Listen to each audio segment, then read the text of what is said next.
তাকে বলা হয় তারুণ্যের অহংকার, ভবিষ্যৎ রাষ্ট্রনায়ক। রাজনীতির কিংবদন্তিদের তালিকায় তার স্থান হবে কিনা তা ভবিষ্যৎই বলে দেবে। তবে বিএনপির শীর্ষ নেতা তারেক রহমানের ৫৭তম জন্মদিনে এমনই নানা আলোচনা রাজনৈতিক অঙ্গন ও সাধারণ মানুষের মাঝে।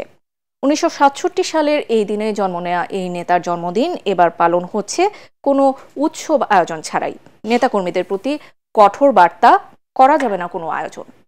দলীয় নির্দেশনা অমান্য করলে পেতে হবে শাস্তি। আরো জানাচ্ছেন এস এম আশরাফ।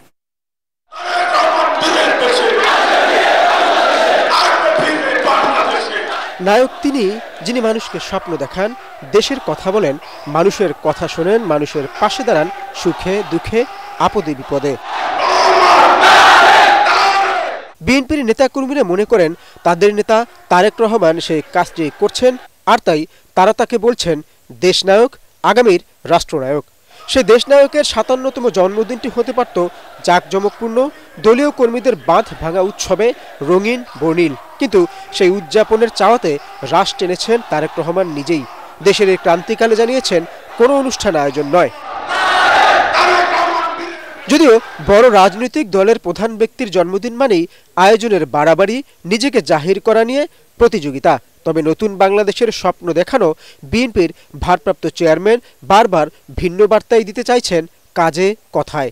রাজনীতি আমরা যেমন করি দেশের জন্য, দেশের মানুষের জন্য, ঠিক একজন মানুষ হিসাবেও আমাদের দায়িত্ব, আমাদের যতটুকু অবস্থা আছে, যতটুকু আমরা সক্ষম, তার ভিত্তিতে আমার পাশে যদি কাউকে আমি দেখি, আমার সামনে যদি কাউকে আমি দেখি যেই মানুষটির কোনো রকমের সহযোগিতা প্রয়োজন, বিপদে আপদে সাহায্যে প্রয়োজন, তাহলে সেটির জন্য আমাদের এগিয়ে আসা উচিত।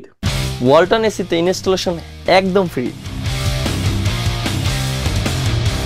২০০৭ সালে তত্ত্বাবধায়ক সরকারের সময়ে কারাবরণ, দীর্ঘ ১.৫ দশকের শেখ হাসিনার দুঃশাসনের পরেই প্রথম হয়তো ভিন্ন এক ২০ নভেম্বর আসলো বিএনপির নেতাকর্মীদের কাছে, যে দিনটিতে তারেক রহমান তার মুক্ত স্বাধীন মতামত দিতে পারছেন কোনো রকম রাষ্ট্রীয় বাধা ছাড়াই।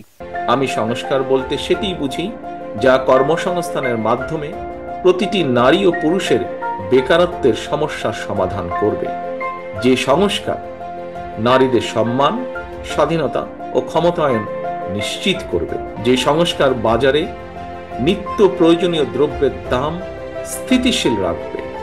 আমি সংস্কার বলতে সেটিই বুঝি যা কৃষক, শ্রমিক সহ সকল কর্মজীবী মেহনতি মানুষের ন্যায্য ও প্রাপ্য মজুরি নিশ্চিত করবে। তবে এই রাজনীতি করতে গিয়ে জীবনে বহুমূল্য দিতে হয়েছে তাকে। এক বক্তব্যে তিনি বলেছিলেন তত্ত্বাবধায়ক সরকারের অত্যাচার নিপীড়নে মৃত্যুর মুখ থেকে ফিরে এসেছিলেন। সবচেয়ে বড় কষ্ট হয়তো এটাই, গত ১৭ বছরে তাকে থাকতে হয়েছে দেশের মাটি, মানুষকে ছেড়ে।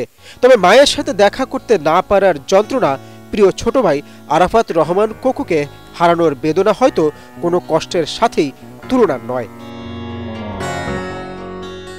S M Ashraf, ATN Bangla.